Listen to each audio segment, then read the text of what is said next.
Good morning. First, let me thank the organizers of the Public Interest Environmental Law Conference of the United Kingdom for having invited me to deliver this virtual keynote address at your 2021 conference. I appreciate that very much. In particular, I wish to thank Lois Lane, the chair of the PIELC UK, and her colleague, Olive Burchell, for the invitation. When I first received the invitation, I wondered what it would be like to deliver a virtual keynote address. I have never done that in my life before. And I thought it would be good to enhance the virtual keynote with virtual technology, meaning perhaps some pictures and some film footage as part of the keynote. So don't be surprised if you see some of that in the course of this keynote. I am currently the head of the Independent Redress Mechanism of the Green Climate Fund. However, today I'm here in my personal capacity as an environmental lawyer. The views I express today are my own, and they do not represent the Green Climate Fund. The topic for the 2021 PIELC UK conference is After the Storm, Environmental Law. I want to divide this keynote address into three parts. The first part is where I want to discuss with you what we mean by the storm and how environmental law relates to that experience of the storm that we're just coming out of. I want to discuss both the positives and the negatives of the storm. In the second part, I want to discuss what the post-2021 public interest environmental law landscape might look like. And in the third part, I want to share with you some ideas of how public interest environmental lawyers may want to shape their thoughts and actions in the post-2021 period. Now, the most obvious aspects of the storm that we experienced in 2020 and now continuing into 2021 is, of course, the COVID-19 pandemic. But there are also other aspects of the storm that we should not forget. For example, there is the rise in awareness of racial discrimination, of systemic racial discrimination, raised by movements, for example, like the Black Lives Matter movement in the United States, but also in other parts of the world. Then there is the continuing Me Too movement, raising awareness about the sexual exploitation, abuse, and harassment of women. Then we also have the existential crisis that humanity is facing with climate change, which is becoming more and more serious day by day. And then, of course, for you in the United Kingdom, you have Brexit, which became a reality at the end of 2020. All of these different aspects, led by the pandemic, of course, form the idea of the storm, which we have all experienced in different ways, some more than others, and which we are continuing to experience as we go into 2021. But the important thing about storms is that they never last forever. Storms have a beginning, a middle, and an end. And they will all, at some point, die down. And calm will return, or a degree of calm will return. And that will also be true for all of those things that I described to you as part of the storm, including the COVID-19 pandemic. So there is hope for the future. There is a light at the end of the tunnel that we can always look to with regard to storms. Let us look at the positives and negatives of the storms that we have experienced. Let us turn our attention to the pandemic, the COVID-19 pandemic. As at today, some 2.8 million people have died. Fathers, mothers, sisters, brothers, spouses, lovers. 131 million people have caught the disease, of whom some 74 million have recovered. Staggering numbers across the world in literally every single country. That is the negative of the pandemic, a terrible toll. But there is also the positive side. In a very short period of time, within just 1 year, we as human beings, using the technology, the science that we have developed over the years, we have succeeded in manufacturing several vaccines to deal with this virus. A Pfizer-BioNTech, Moderna, J&J, AstraZeneca, a Russian vaccine, a Chinese vaccine, and several other vaccines in development. These vaccines are now being administered. Millions have already received it, and it will change the course of the pandemic. One of the most frightening things about this pandemic is how quickly it spread. Let's look at how the virus, which began in China, spread very quickly around the world in about 6 months. You see that because of air travel, because of motor travel, because of the ability of human beings to travel quickly around the world, the virus is able to piggyback and travel with them and spread across the world very quickly. So that advantage that technology gave us also becomes our Achilles heel. On the other hand, as each country began to lock down and to impose travel restrictions, quarantine requirements, testing, and so on, we were all forced to work virtually, stay at home, some to abandon their work, others to close down businesses. But a fair amount of work continued because of the technological advancements we had through the internet, through Zoom and WebEx and so on and so forth, that we were able to connect with each other, talk to each other, see each other halfway across the globe, and conduct business. Virtual meetings have enabled us to continue to do a fair quantum of work which we would not have otherwise been able to do because of this pandemic. This is another positive. And while we worked virtually, without our even realizing it, we have all lowered our carbon footprint. We have reduced the amount of international travel, which burnt a lot of fossil fuels. We have reduced the amount of land travel, which also burns a lot of fossil fuels, to the point that the evidence suggested that if we continued like this, we could meet our carbon reduction goals set by the United Nations Framework Convention on Climate Change. But we already know that things will not continue like this. Our carbon footprint will grow again very quickly, and international travel will return to the levels that they were before the pandemic, once the vaccines have taken hold and the pandemic is under control. Let me turn now to some of the other aspects of the storm that we have experienced. With the death of George Floyd in the middle of 2020, new concerns were raised about systemic racism in the United States of America. This awareness has also triggered concerns in many other countries where racial discrimination has been an issue.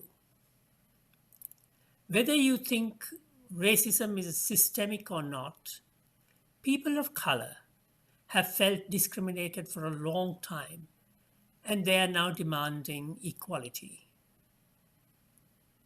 I can say from personal experience as a person of color that I have felt discriminated from time to time in my life. Sometimes it has come in the form of a public verbal attack, and sometimes in the form of subtle avoidance, for example, of sitting next to me, even though the bus was crowded and the only seat left was the one next to me.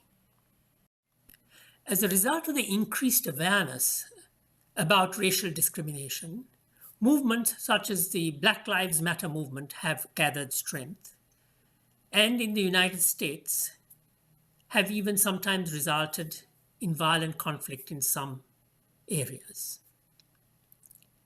But at the same time, this same raised awareness is resulting in efforts to reform the police and to bring in new ideas around community policing.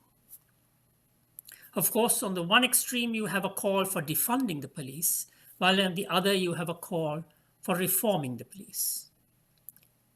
There are positives and negatives as a result of that part of the storm as well. And then there is the Me Too movement, where rightly, women who have been sexually harassed, abused, or exploited at the workplace or at home can now speak out more boldly about it, and those responsible are increasingly being held to account. Another aspect of the storm is climate change. Climate change is accelerating. The evidence is clear. And there is no doubt in the minds of those who actually believe in science that climate change is here and poses the biggest existential threat to humanity. This threat and the message that we need to act with regard to climate change could not have been said better than by Greta Thunberg at the recent United Nations meeting. My message is that we'll be watching you.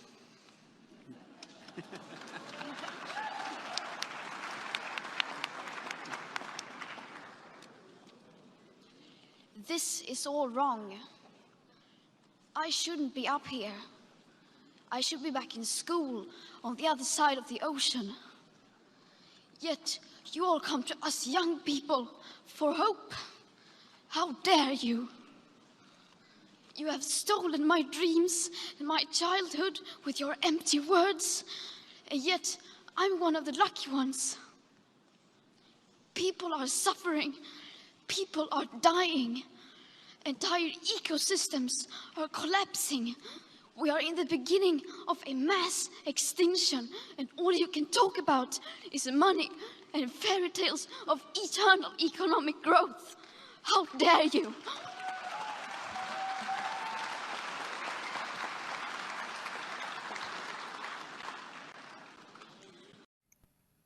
The pandemic has set off an economic downturn across the globe, requiring developed nations to invest more funds in reviving their own internal economies. In time, it is very likely that aid budgets, development aid budgets to developing countries would therefore also be cut down. Poverty and joblessness has reached gargantuan proportions in developed and developing countries. And this economic downturn is so severe that in some places it is leading to conflict. And of course, in the United Kingdom, you have Brexit now.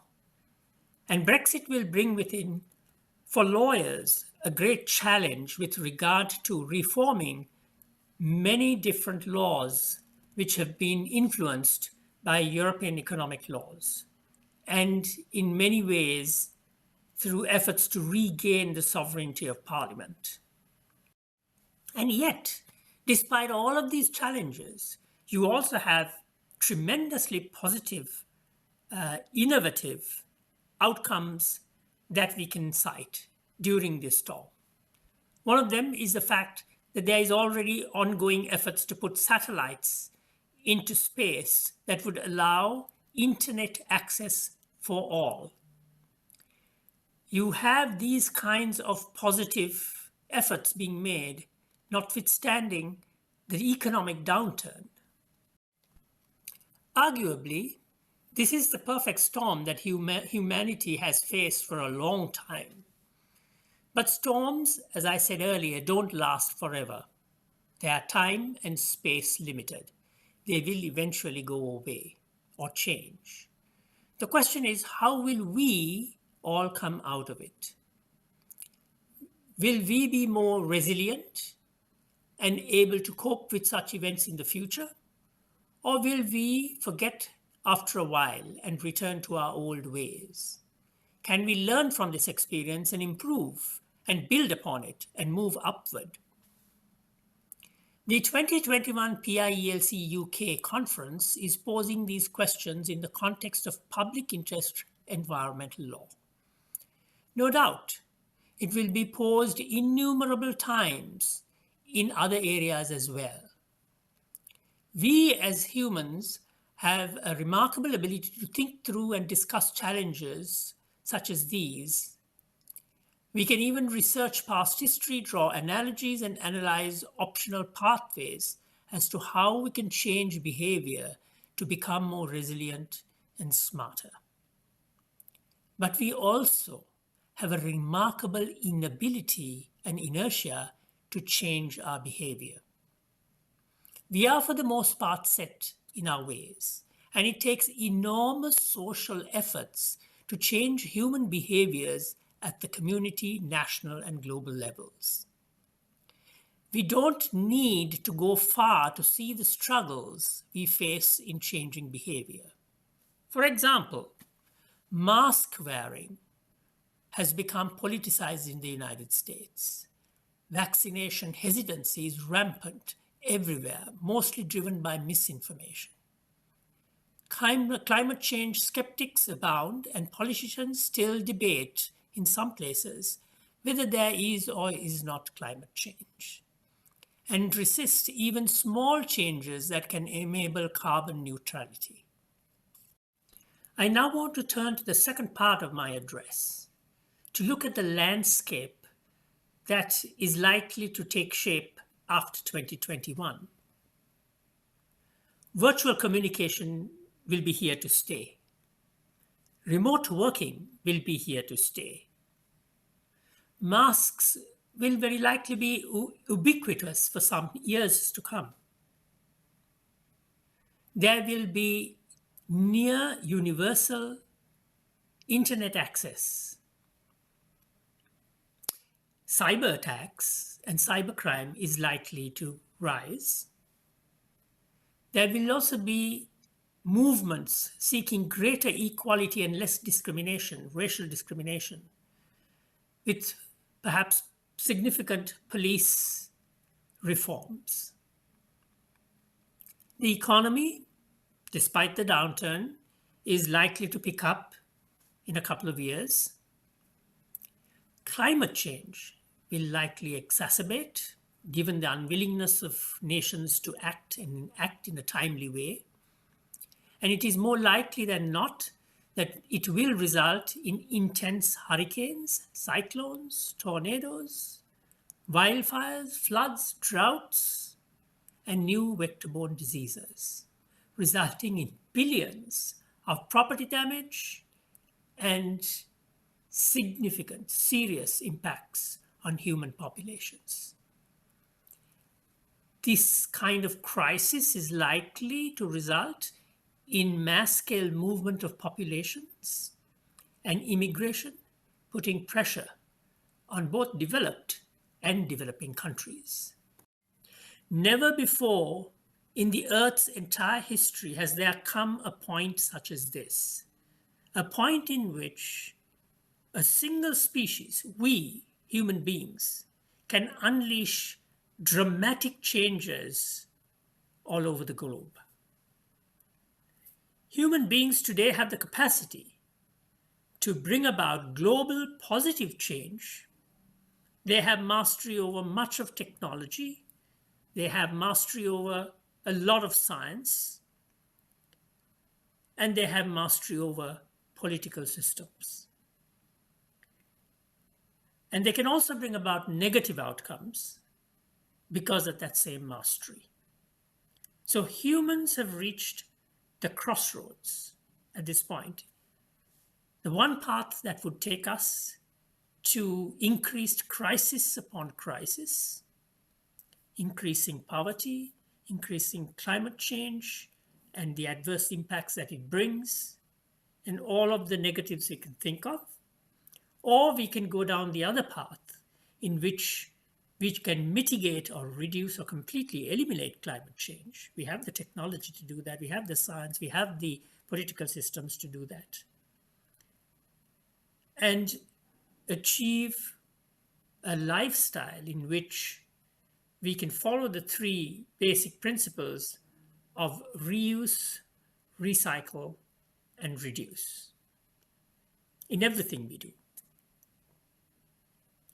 The reduce principle has within its ambit the idea of efficiency, whether it be the efficient use of energy or reducing food waste and using our food efficiently.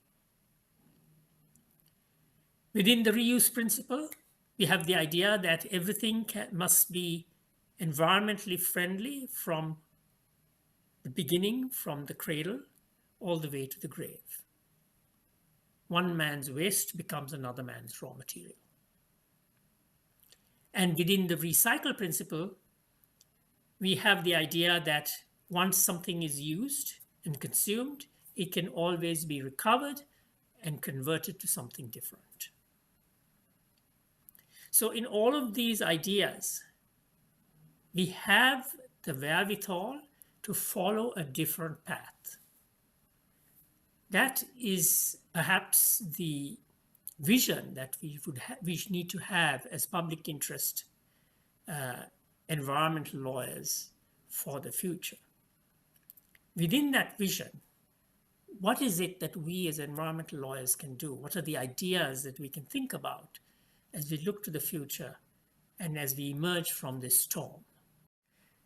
Going down this alternate path of positive outcomes will not be possible unless the different stakeholders come together and collaborate with each other in order to achieve that end. And by stakeholders, I mean the government, and by government also I mean the national government, the local governments, the provincial governments, subnational level governments on the one hand.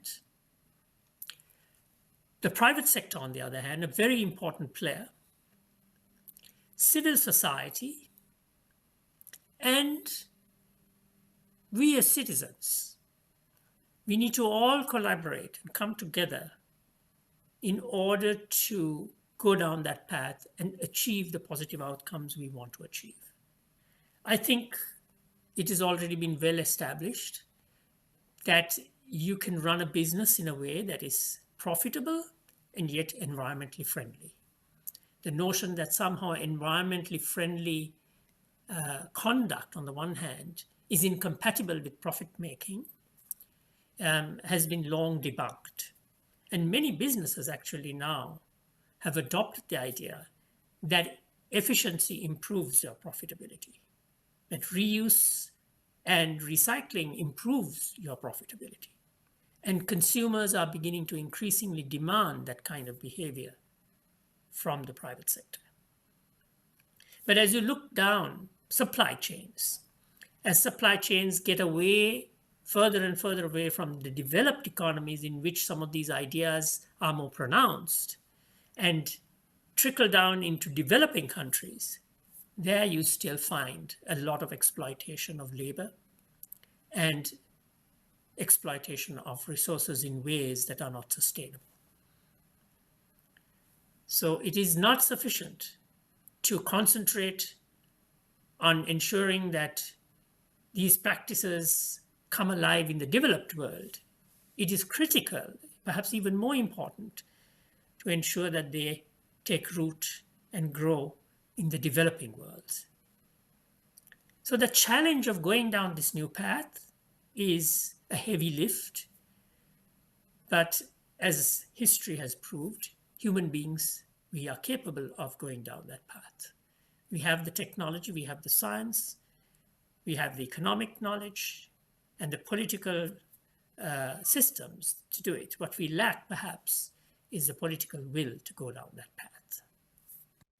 I now want to turn to the last part of my address and look to some ideas that we can use as public interest environmental lawyers as we go beyond 2021.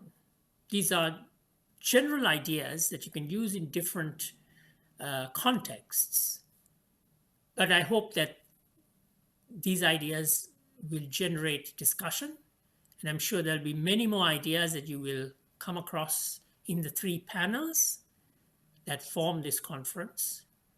And I hope that at the end of the conference, you will go back with ideas that you can bring to life in your day-to-day work as public interest environmental lawyers. The first of these ideas I wish to discuss with you has to do with our past focus as environmental lawyers on the creation of precedent, of judicial precedent, on the creation of the jurisprudence of environmental sustainability, and to refocus our attention on doing those things that would bring about positive changes in human behavior and positive environmental outcomes that are widespread. Let me illustrate this through an example.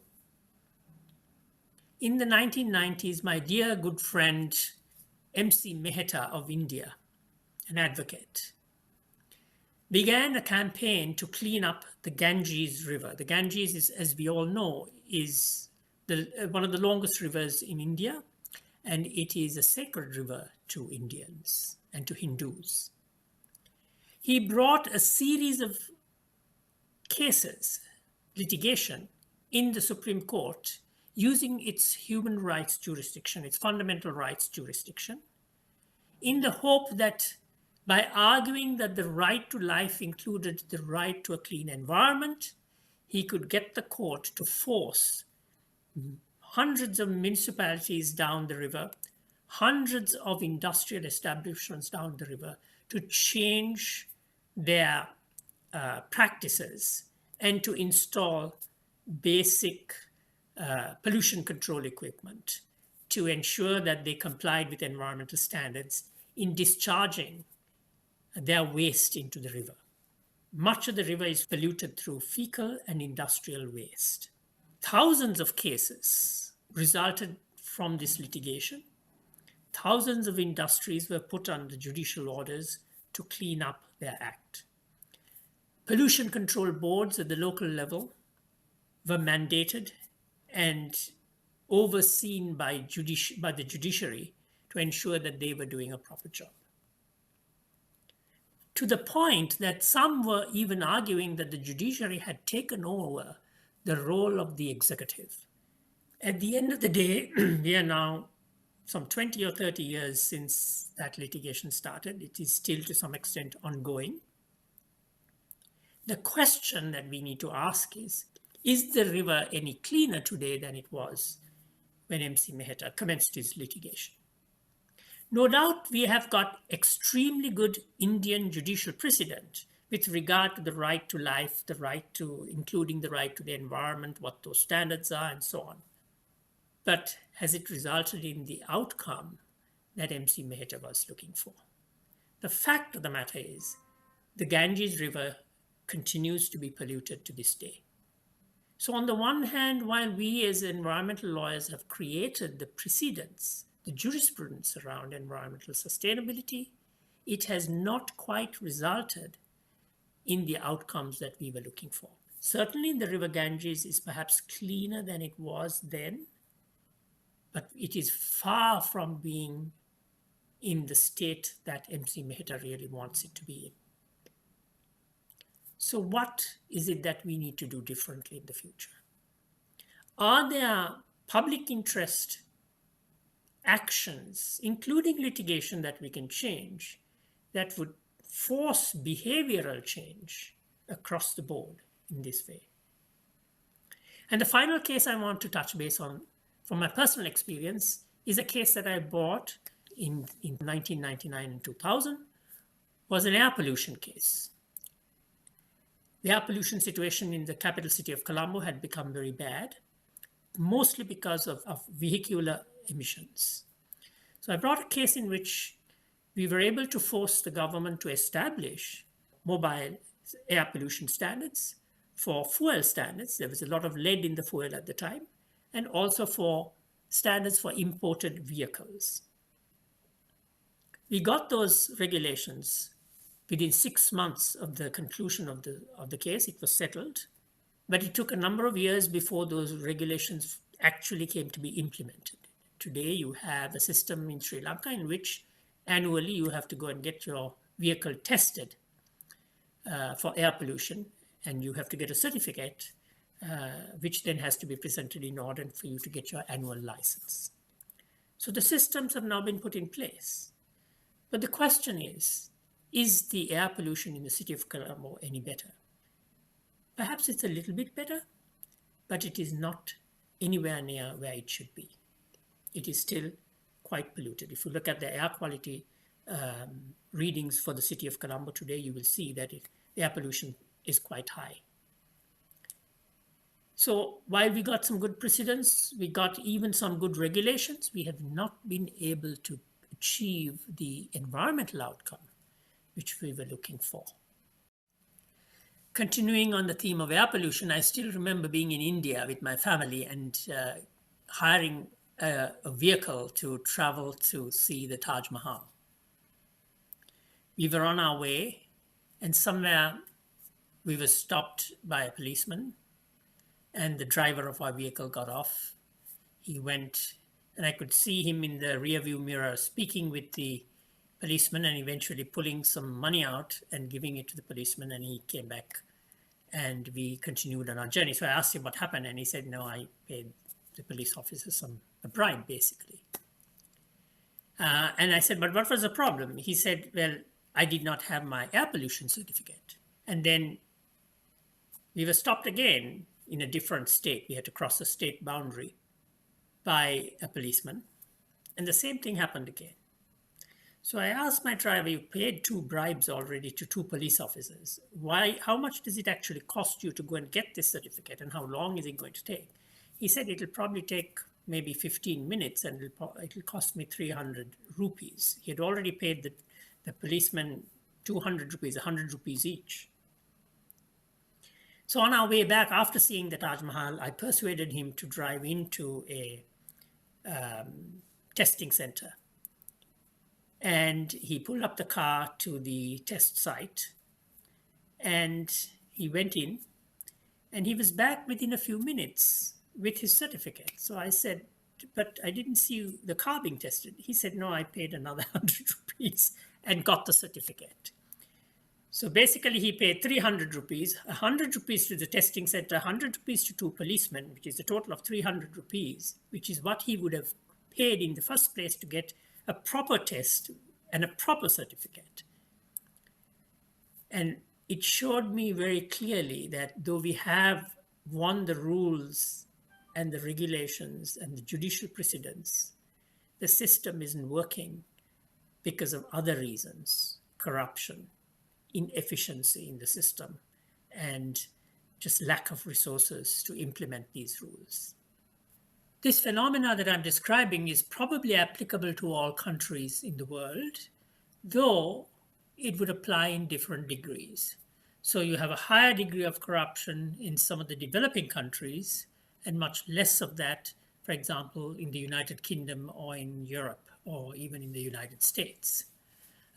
Same thing would apply with regard to efficiency and with regard to resource scarcity or the lack of funding for agencies to actually implement the law.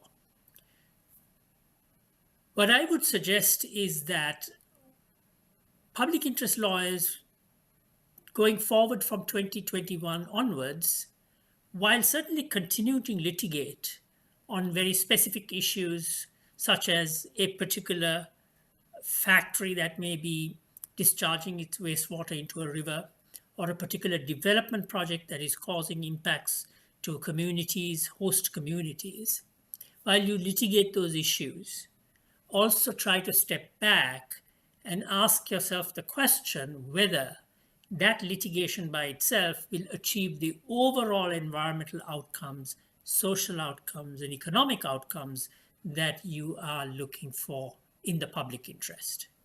And if they're not, then do consider whether litigation should be part of a broader strategy involving perhaps a broader campaign, including the media, and indeed other things such as mediation or alternate dispute resolution methods that could hopefully bring a broader group of stakeholders around the same table and through mediation efforts reach compromises that are win-win from the sustainable development, from the environmental, from the social point of view.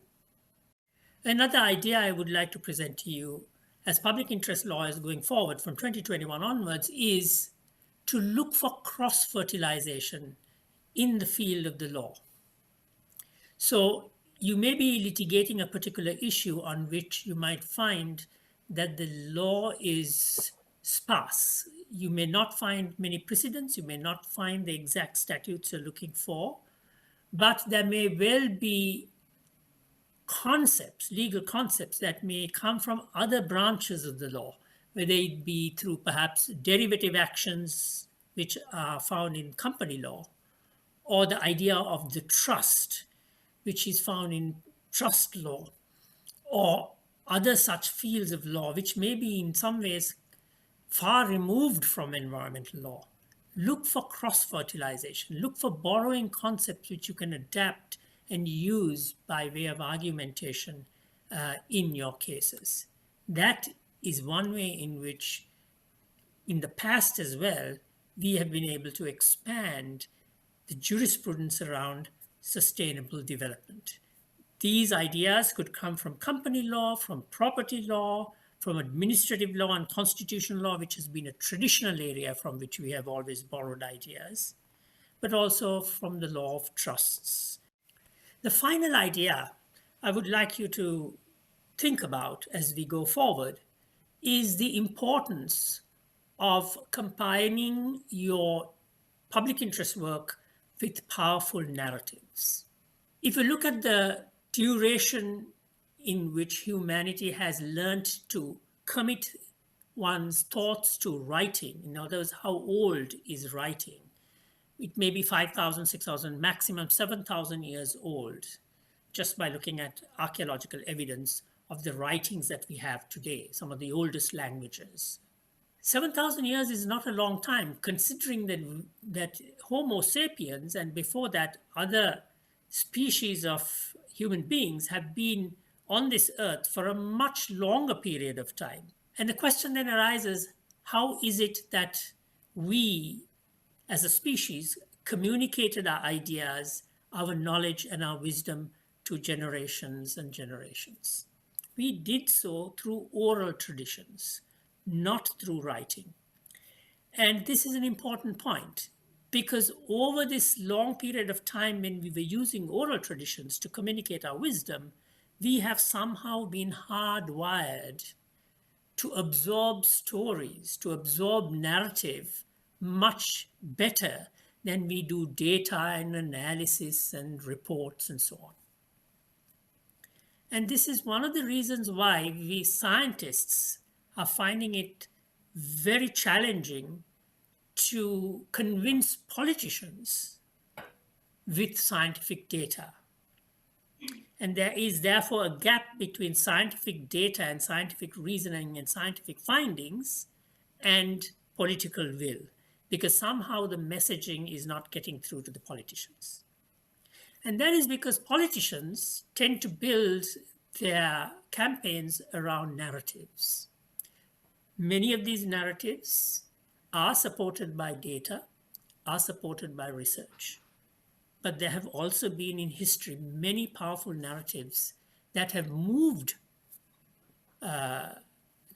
countries, that have moved societies, that have changed human behavior simply through the power of narrative.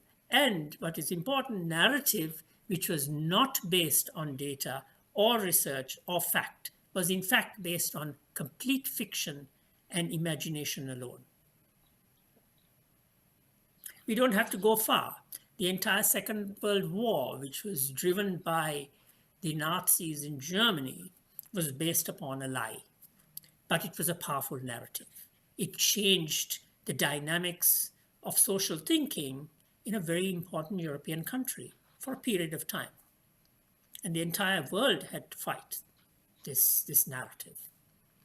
And more recently, you see narratives in which there is questions being raised about elections and voter fraud and so on, and narratives on both sides being developed, which some of which are based on fiction, some of which may be based on some data.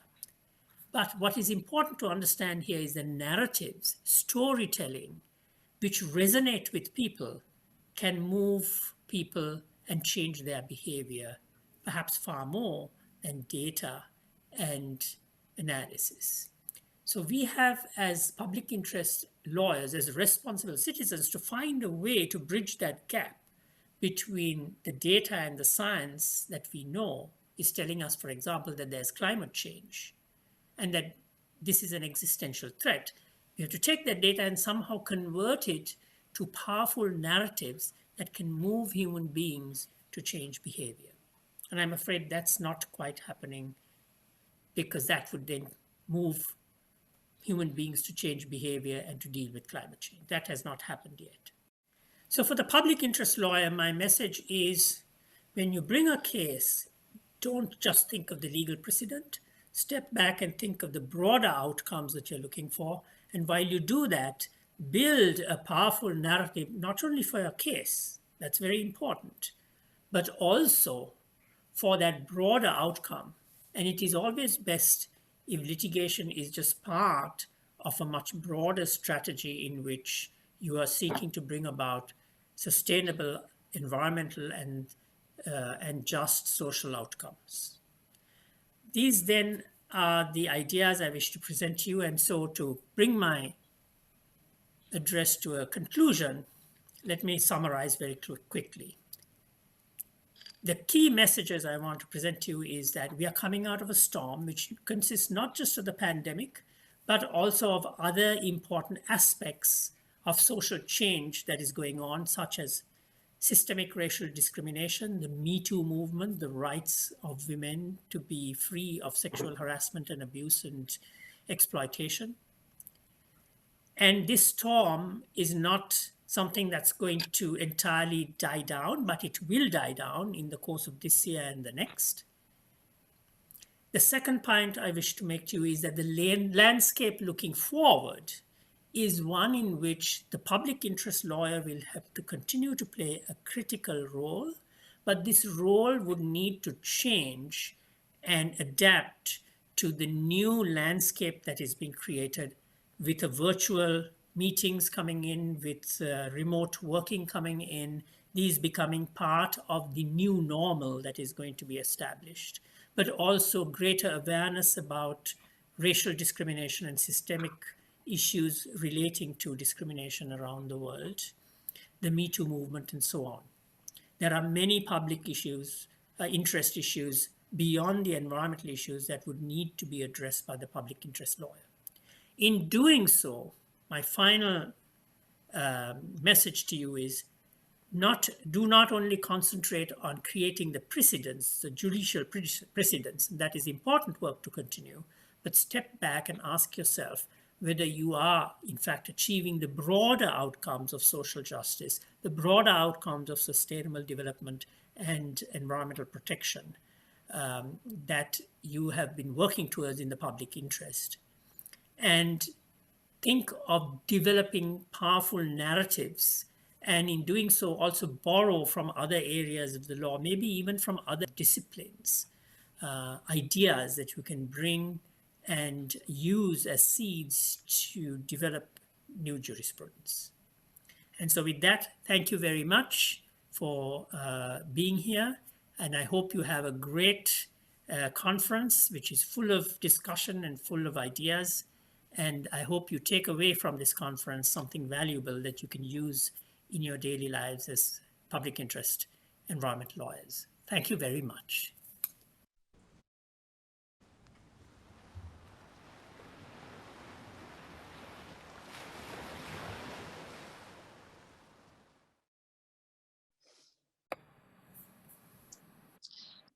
Hello, Lalanath, can you hear me? Yes, I can. Hello, thank you ever so much. That was fascinating, and I really can't thank you enough for taking the time to put that together and for all of your insight. It's, as I said earlier, it's really great to have you here with us. I'm not sure what time it is in South Korea, so I do appreciate, while it's morning here, we do appreciate your time. Please, if you haven't already, submit your questions in the chat.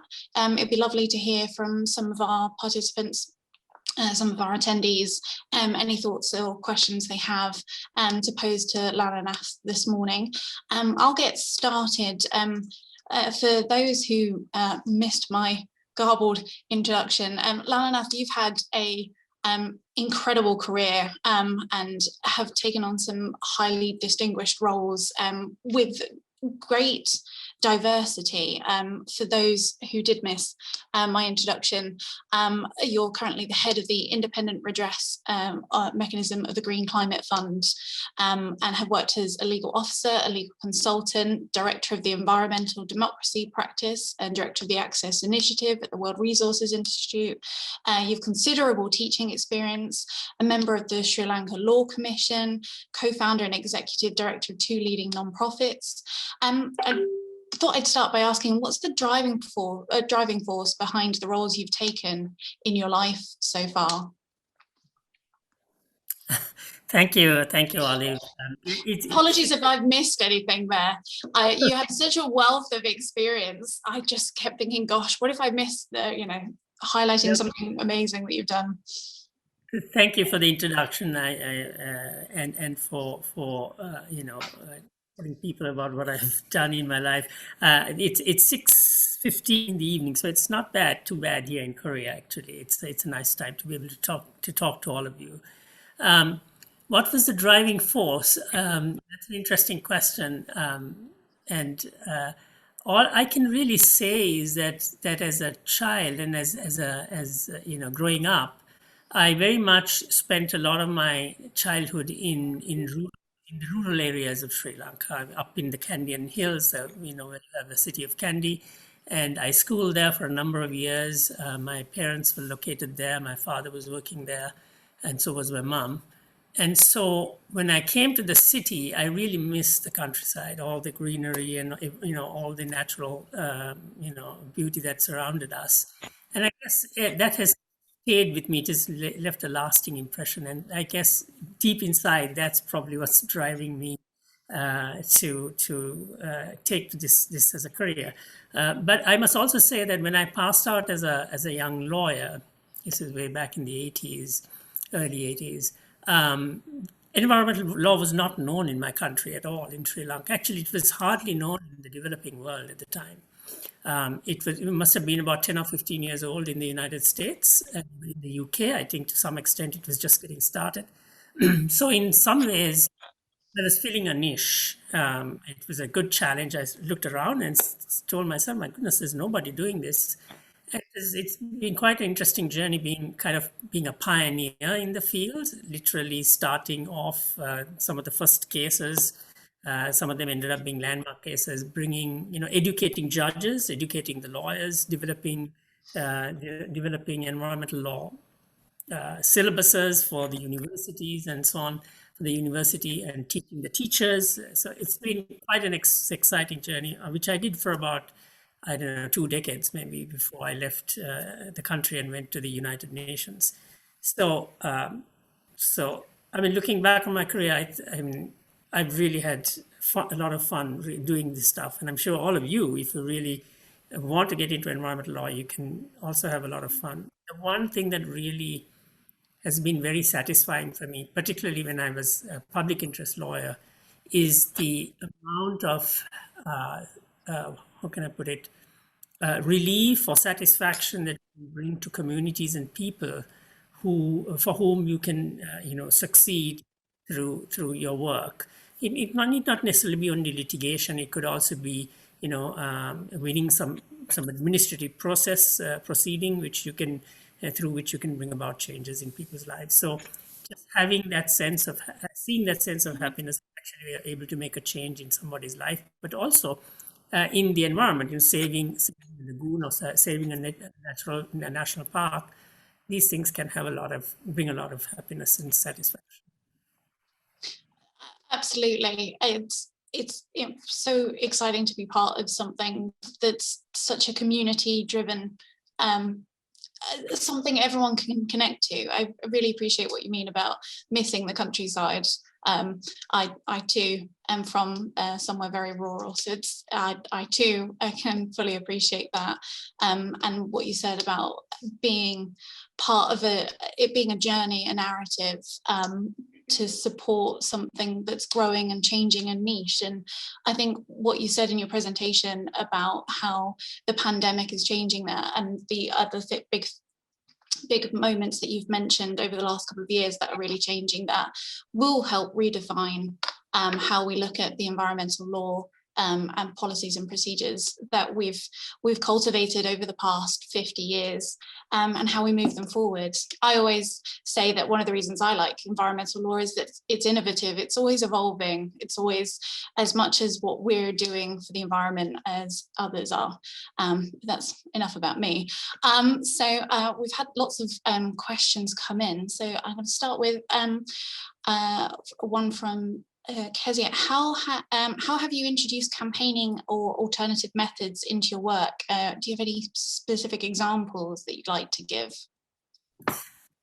That's a good question, actually. So one of the reasons why I mentioned that as something to think about, refocusing our attention on more strategic campaigns or making litigation part of a broader strategy to achieve environmental outcomes, is partly because one of the lessons I learned from my early part of my career is that I brought a lot of individual cases, but they did not result. They did do something with regard to a particular factory or a particular project, but they did not necessarily change the environmental outcomes, like the air pollution case that I spoke about.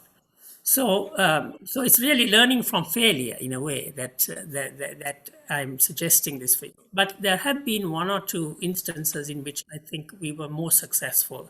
And one of them has to do with the introduction in my own country of environmental impact assessment laws. And this all started off with public interest litigation that I brought with regard to a hotel that was being constructed on the banks of what we call tanks. They're really ancient irrigation systems built during 1,500 years ago. As you know, Sri Lanka has a very intricate irrigation system built thousands of years ago, and on the banks of one of these. And at that time, there were no environmental impact laws in the country at all. And so I had to literally dig into government regulations, financial regulations, because this was state property, government property, which was being leased to the hotelier to build the hotel, to look into the obligations and rights and powers of the government with regard to leasing out government land. And there we discovered the need to auction these rights away. But if you were giving a preferential, what was called a preferential lease, as was the case with this particular hotelier, then there were public notifications that had to be published. You had to go through a public hearing process and so on, none of which had been done in this case. So by digging, we were able to find, bits and pieces of regulations which we could pull out and use basically to stop the hotel and to force a public hearing. This then led to the whole idea of integrating these kinds of environmental studies and public hearings and objections and so on into the law, and resulted in a broader campaign, which we joined, to get Parliament to introduce environmental laws, which was done. And up to this day, today, of course, you cannot do a project like this now without an environmental study and public hearings and public comments. So what I'm trying to say is, litigation there was a part of a broader campaign, or resulted in a broader campaign, which is what has brought about systemic change. And so we have that as an example. There again, though, after now 25 years of that, if you step back and ask yourself, so is the environment of Sri Lanka better with regard to all these development projects? Maybe, up to a point, yes. But have we really integrated and mainstreamed it to the point that we're really producing solidly environmentally friendly projects? The answer is no. So there's a lot more work to be done still in order to perfect the system. And I think that's the kind of work that we need to look to into the future, because you can win a case here and win a case there. You might win the battles, but you are probably not going to win the war. Thank you. That leads rather nicely on to one of the other questions we've had. How have legal redresses for small communities affected by environmental harms evolved over time, and how can they develop further to bring justice to these communities? So, I mean, I think, again, with regard to kind of small, I mean, I guess the question is focused on small communities here. I mean, one of the challenges that small communities face in bringing litigation, of course, is the lack of resources. They don't have the resources to fund the litigation or to fund this kind of activity. And often public interest lawyers will be called upon to either appear pro deo or pro bono, as you say in the United States, or appear for basically a very small fee, or be supported through funding from a foundation or some other philanthropic entity. So one of the challenges that communities face and have faced in the past and continue to face today is, of course, the lack of resources, but also the lack of legal assistance. So if you look at the government, they have lots of lawyers and they have lots of environmental lawyers. And if you look at the corporate sector, they have lawyers and a lot of environmental lawyers as well, well paid. But if you look at the side of civil society and the public interest, then the number of lawyers are very small and they're very underpaid, they're underfunded. And so that makes life very challenging, both for the lawyers and the communities who are trying to actually get some legal assistance to vindicate their grievances.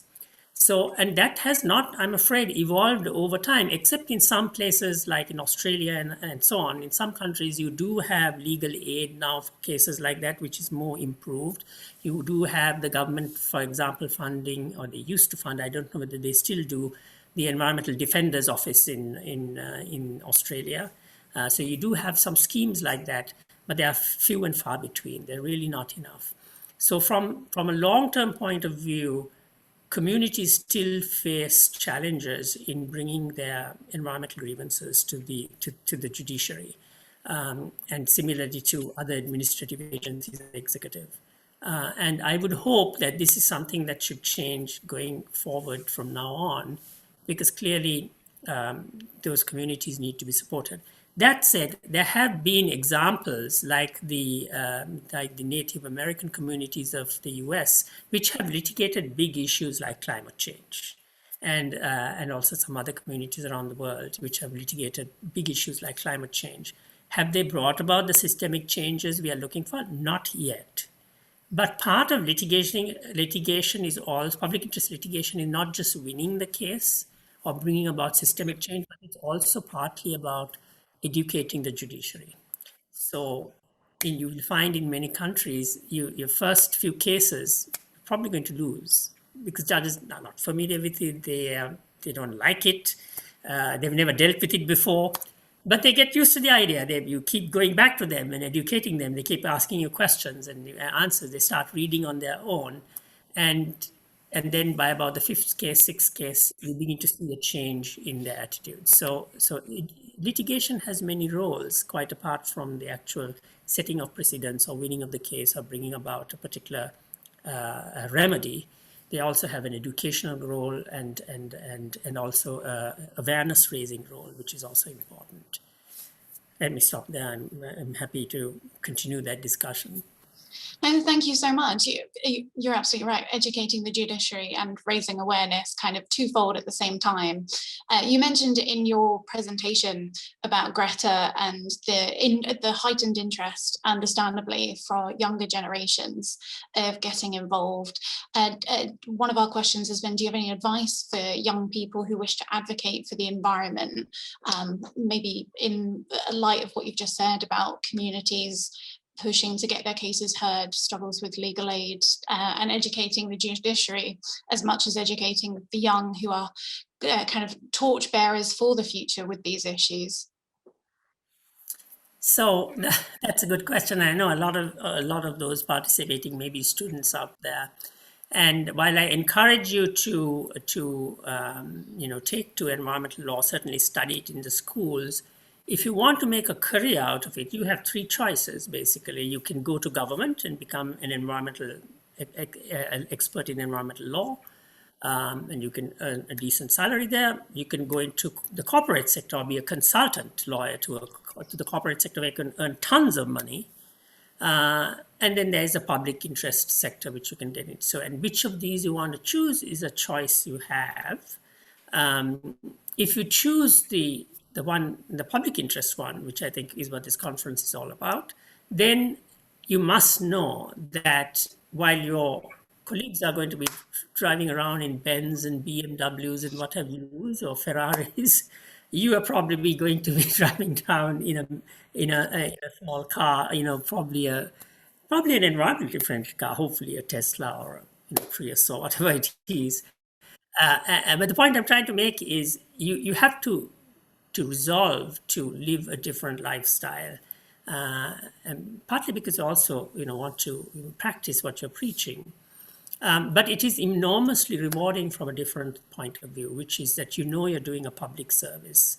You know that you bring a lot of satisfaction to yourself and the clients you serve, the communities, and you are making, hopefully over time, an improvement to social justice and the environment. So that kind of reward you're probably not going to get if you serve in the corporate sector. So there is a trade-off where you serve. There's a plus and minus.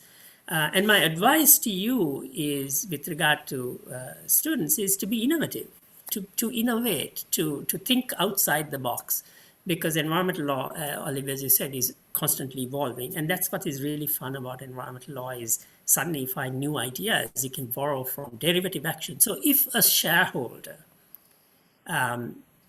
can bring a case on behalf of the company, then it can be argued that the company's management is actually failing to protect its interests, and therefore the court would allow a derivative action to a shareholder. How could that concept be taken and applied in the context of environment? So if a government is not doing what it should to protect the environment, can you be allowed to do it through a derivative action in the environmental law? Borrowing ideas and trying to use them in the law. I mean, that's what's really exciting, I think, for students to explore. You're absolutely right. And I liked when you mentioned in your presentation about borrowing ideas and building narratives that amalgamate so many different areas and aspects of law. It's innovative, but it's also, as you say, so rewarding, because it does involve humanity. It does involve communities as much as it involves wildlife and environmental protections that we care so much about. It's so much more of a bigger picture jigsaw puzzle that we strive to help and protect. We've had a few more questions. What is your view on the new movement of seeking legal rights for rivers, public trust movement? That's a really interesting question. So the idea of legal personality for natural systems, natural objects, started off in the US in the famous case of Professor Christopher Stone's article, Should Trees Have Standing, picked up that idea. The Supreme Court's dissentient opinions, Justice Douglas and others, who picked it up in Sierra Club versus Morton, these famous cases in the United States, and basically argued, saying, a human being as an intervenient should be able to bring a case in the name of a river or a tree or, a system, a natural system. And that's the idea. And this idea now has been taken over in some countries like Bolivia and entrenched into the constitutions and law as Pachamama, the idea of Mother Earth as being, a legal entity that can sue and be sued. And you can argue from those that, if ships can have legal standing and legal personality, if dead people's estates can have legal personality, if companies which are merely pieces of paper incorporating an association of human beings can have corporate personality. And in some countries like the US now, even it appears very close to things like human rights are being given to them. The right of speech has been recognized in corporations. Why is it that much more importantly, natural objects cannot. So I think there's a lot to be said for that idea, but there's also a lot of legal details that have to be worked through in those kinds of actions. And in some countries you find judiciaries have made progress and then come back, taken a step back, and in others they have proceeded. What do I think of it? I mean, I think it's a great idea. I do have some concerns about how it can be actually actuated. And I do want to mention that this is not a new idea starting with Professor Christopher Stone. And this is something we sometimes forget, that in Oriental cultures, in Asian cultures, and perhaps even in African cultures, the idea that there is personality, that there is life and personality in natural objects is very old, actually. And there is, the Sri Lanka's history is 2,500-year history of kingship is chronicled in a book called the Mahavamsa, which is,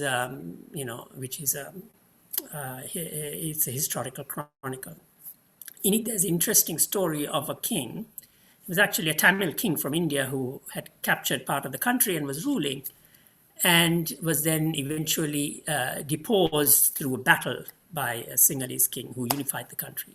Despite that, this chronicle goes on to say that this Tamil king was actually a very just king because he had a bell. This is the story, by the way, in the chronicle.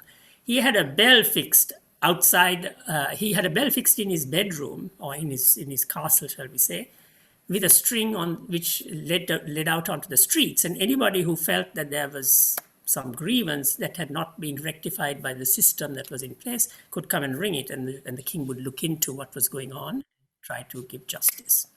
And one fine day, the bell rang and he looked out, and what did he find? He found a cow pulling the bell. And this is what the chronicle says. So he sent out his messengers to find out what on earth was this cow ringing the bell. And they came back and told him, well, it seems that her calf has been run over by a chariot. And that's why she's bringing this grievance to you. So he said, who ran over the calf, and discovered that it was his own son. And so he put the son on trial, evidence was led, and then he said, you shall have a chariot run over you. And apparently the son died. Now, maybe that is an extreme form of justice, but it tells you two things. It tells you that animals too had the right to invoke justice, had the right to come to a tribunal of some kind and invoke the law. And secondly, it also tells you something about the rule of law, the equality, that even animals were treated equally. So these concepts are there in different cultures. So it's not new, it's an old idea, except we're now trying to give it life through the systems of law that we have learned as law students. Thank you so much for that. That's an incredible story.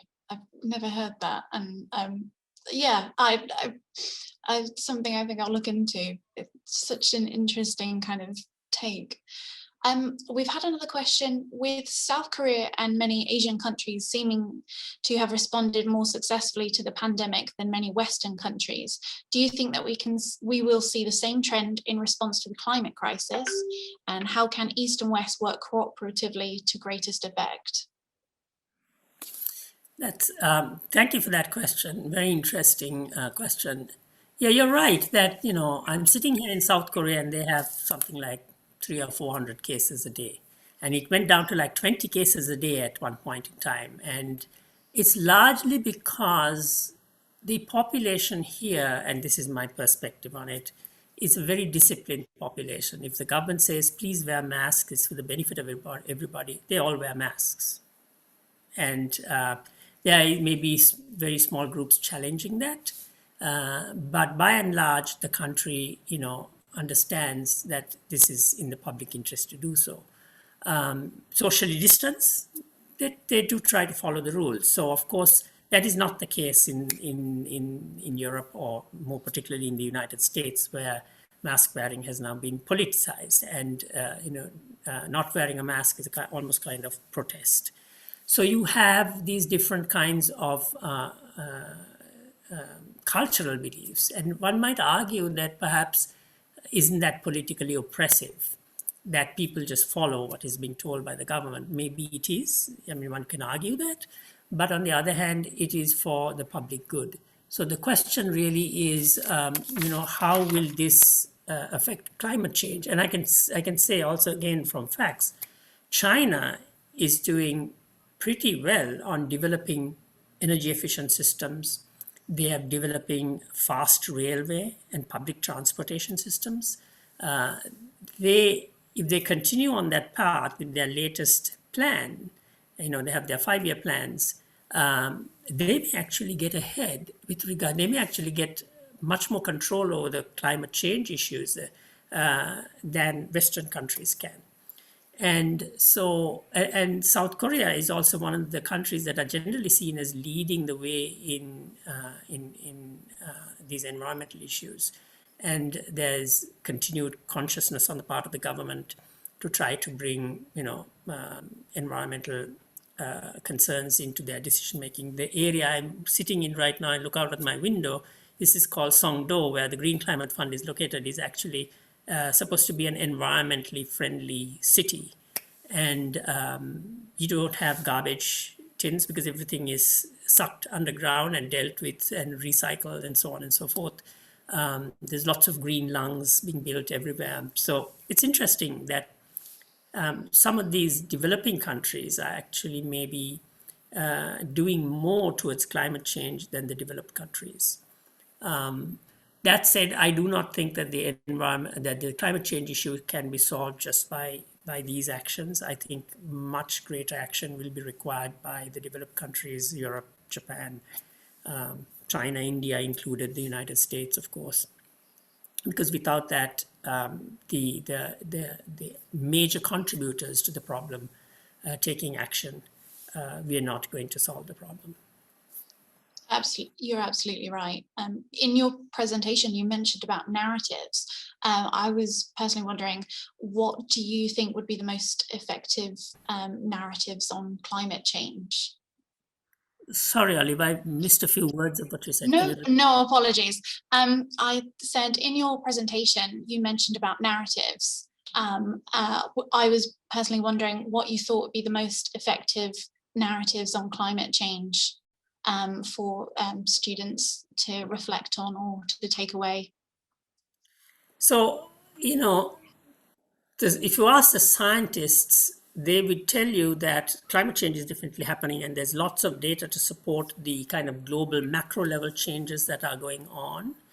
But their difficulty, the challenge for scientists is to then narrow that down and to say that, let's say, a particular hurricane that hit a particular country at a particular time, maybe, hit 2 weeks ago, was actually caused by climate change. There isn't the science yet, although we are getting there, to be able to narrow down the causation to particular events or a particular wildfire or a particular flood and say this would not have been caused if not for climate change. We are not quite there yet.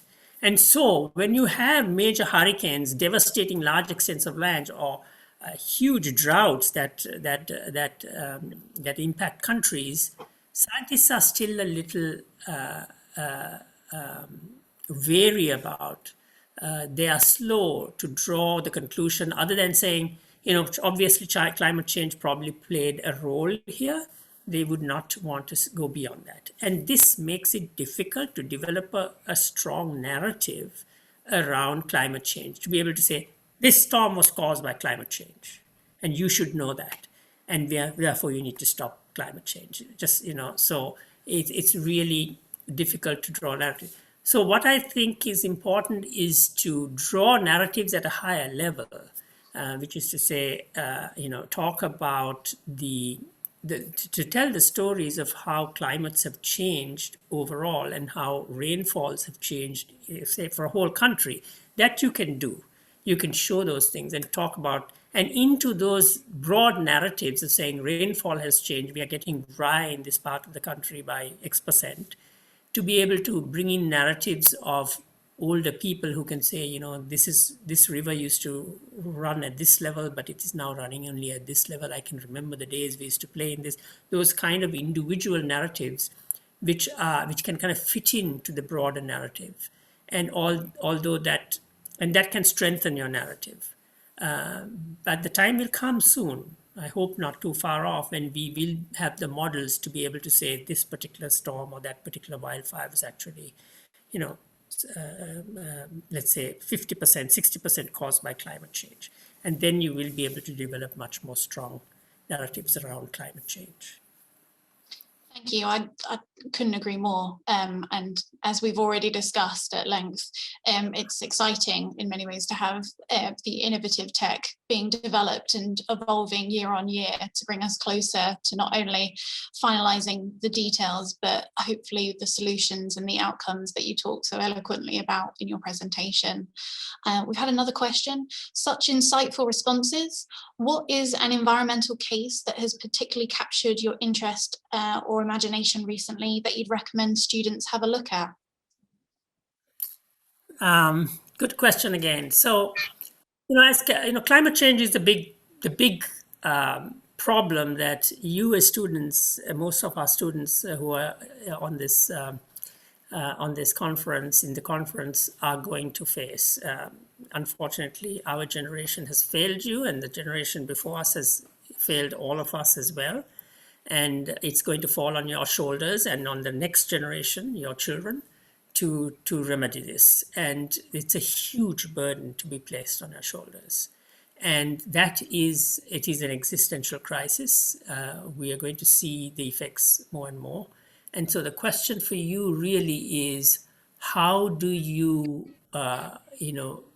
muster up enough courage to tackle this big problem through your public interest litigation? So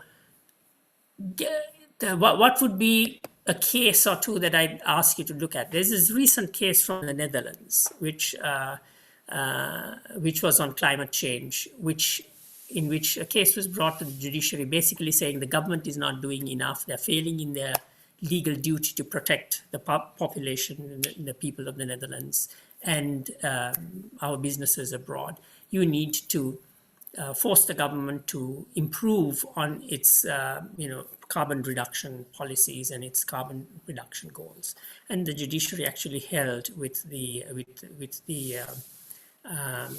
petitioner plaintiff who brought the case.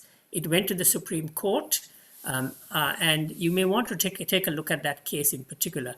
One of the things that's going to happen as a phenomena in environmental litigation around climate change is you're going to find a lot of cases being brought across the world, I think generally, to force governments to do better than they're doing now. Because the problem is that the governments are not acting in a timely fashion, and they're not doing enough, particularly in the developed world, doing enough to up the game, to increase their commitments. And so that may have to be forced through litigation. And that kind of litigation is important because that can bring about broader systemic change. And that's what I'm talking about. So instead of concentrating on a case that looks at a particular problem in a particular place, step back and think of those systemic kinds of actions, campaigns, litigation included, that can actually push governments in the right direction to do what is required to be done. And I think judiciaries are becoming more and more aware of the issue of climate change and more amenable to finding ways to push governments, to push the executive, to push the legislatures, to particularly the executive, to do what is required to be done with regard to cutting down on our carbon footprint. So that's just one case, but there have been similar cases. There are lots of good resources on climate change litigation now, which has only happened in the last 10 years. So this is really this is something that is really falling on your shoulders to take and make, because it's a very new area that has opened up in the field of environmental law. And soon, if you're really interested, get into it. Look for some sources. There are lots of sources out there on the internet on climate change litigation. Lots of great summaries, and look to how you can use those to push these governments to do what needs to be done.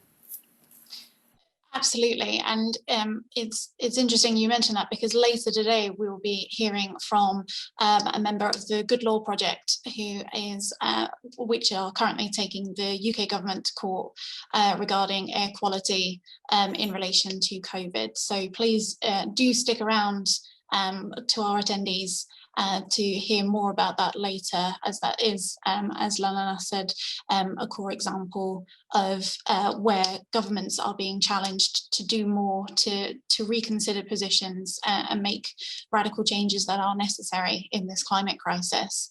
Another question we've had: how does nuclear waste factor into discussions about the international community and governments deal with waste and pollution? Sorry, can you repeat that again? No, that's absolutely fine. How does nuclear waste factor into discussions about how the international community and governments deal with waste and pollution? So the idea of generating power from nuclear reactions. And there are two types of reactions, as you know. We only have mastered the production of energy through one of them, though fission and fusion. The other one being perhaps the better one, which we have yet do not have the science. But the downside of these is that, particularly of the method we currently know, is of course the generation of nuclear waste, and disposal of that waste is a huge problem. But also the safety of the nuclear power plants themselves. As you can see from what happened in Japan, there's a big debate going on. They want to now dispose of their nuclear waste water from that plant, which got hit by the tsunami, in the sea. And there's considerable protests going on in Japan over that decision of the government. So clearly, as we reduce our energy generation through fossil fuels, through coal, through diesel, through and so on, and move towards renewables, such as mini hydro, solar, geothermal, and so on. The idea of generating energy from nuclear reactions is still a pretty interesting and pretty attractive one, because it can be done. It's very cost effective, and you can generate a lot of power from a single power plant. So I think, though, the challenge is to find the science and to find the methods that can actually make these plants safer, and also find ways to dispose of the nuclear waste, and hopefully find this other method of actually developing that other method which can generate nuclear energy in a much safer way. I think we are not there yet, and so the debate around nuclear waste will go on. At the moment, though, the better option is renewables that do not include nuclear energy. And so lots of countries are actually moving away from nuclear energy until we have a better solution to the problem, to how to deal with nuclear energy and generate it safely. The better options are, of course, to moving into renewables that I mentioned, away from fossil fuels. And it is becoming increasingly more cost effective to generate energy through renewables, and so that's a good thing, and it is presenting a real economically viable option to move into renewables. So that is where the stress should be. That is also where the general international debate is moving. So I hope that to some extent answers the question. Thank you. It does. Just before we wrap up, I've thought one last quick question would be to you. What would you like attendees of the conference, of PIEL conference, over the next 2 days to take away from the conference most about where we're at and where we're headed with the climate crisis? So Olive, just before I respond to that question quickly, I see another question here on the chat about challenges faced for environmental cases. Let me quickly respond to that as well. So I think the biggest challenge faced by redress mechanisms like the one I head up, the other ones like the World Bank's inspection panel and the Asian Development Bank's compliance. I mean, there are about 20 such mechanisms now. And by the way, that working in these mechanisms on behalf of communities that might be affected by projects of these institutions is another area of public interest law which does not have a lot of lawyers still, and maybe something that students would like to consider doing as well. So there are two big challenges faced by these institutions. Firstly, the issue of outreach and access. How do you get word out to affected people that the mechanism exists and that they can come to you? Because it's not common knowledge. So that is one of the big challenges. And we try to do outreach programs for civil society and so on, but I think still falls far short of actually getting information to people who are affected.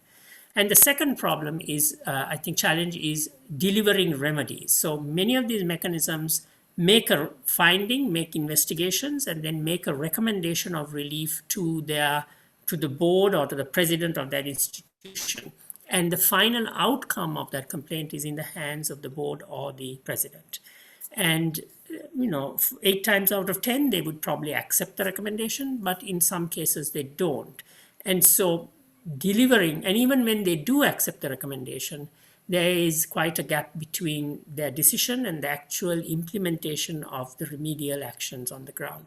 So I think those are some of the areas in which there are still challenges that need to be worked on. And then to end with your question in the big takeaways, am I right? That was your last question, Olive. The big takeaways. We've just had one more through in the chat. We are breaking at 11 before restarting at 15:15 for the COVID panel. But if you're happy to stay and answer the last 2 questions, Lalanath, I'd be very grateful. But I completely understand it's much later in the day where you are.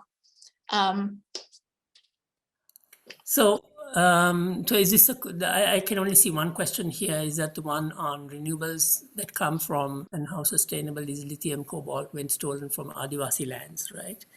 Yes, that one and the one I posed to you. Apologies, thinking that was the last one. So. Yeah, so I mean, again, that's a big question. And I think the idea that you can ride roughshod over Adivasis, indigenous peoples, and their lands and their culture, I think is something that for many is not acceptable. And there are many conventions, ILO convention and so on, which guarantees to them their rights of free, prior, informed consent. We at the Green Climate Fund specifically have a rule that if you're dealing with indigenous people, you do need to have free, prior, informed consent, not consultation, as in some institutions, consent from them. And in fact, one of the first cases that we did in Peru had to do with the lack of consent and what we did to remedy that situation. So I do not think it's okay to ride roughshod over Adivasi lands. And I think any resource extraction from those lands have to be with their consent and with their full participation and informed consent. Let me leave it at that, and that's a subject we can further discuss if at a later date. But the big takeaways, again, just to reiterate, that I want to leave you with is do your litigation, continue to do what public interest lawyers have always done, but in the coming years, you have to step back and also ask yourself, are you achieving the social justice and environmental goals that you want to achieve? You're bringing a case down the river here or there, but are you actually cleaning up the river? That's the big question. And then as you do that, borrow and look to other areas of the law, but also to other disciplines, to the sciences, even from where you can borrow concepts which you can then adapt and use to expand the jurisprudence around sustainable development. And so those are some of the ideas I'd like to leave you with. The big takeaway is we need to adapt, and we need to play a more critical, more enthusiastic, a more active role, a proactive role going forward from now as public interest lawyers. Thank you. Thank you so much, Lalanath, for coming and sharing your expertise and your insights with all of us today. I cannot tell you how grateful we are for having you be a part of our conference. We're so grateful, and thank you again. So a tremendous round of applause on our attendees' silent behalf for your participation. So thank you. There will be a recording of this conference made available for those who are interested in rewatching Lalanath's opening keynote. We'll be taking a short break now before reconvening at 11:15 for the COVID panel. So please do grab a cup of tea and come and rejoin us. And as my colleague Lois has mentioned in the chat, some great important points have been raised so far already this morning, and we are excited that some of our COVID-19 and equality panelists will also be talking about the rights of Indigenous people. So do come along to those sessions to hear more on the subject, and we are hosting workshops on a number of the key topics that we'll be discussing today and tomorrow. So it'd be great to see you all there later. It will be still on this Zoom link. There's no need to log out necessarily, but you're welcome to if you'd like to, and hopefully see you all in a bit. So thank you very much.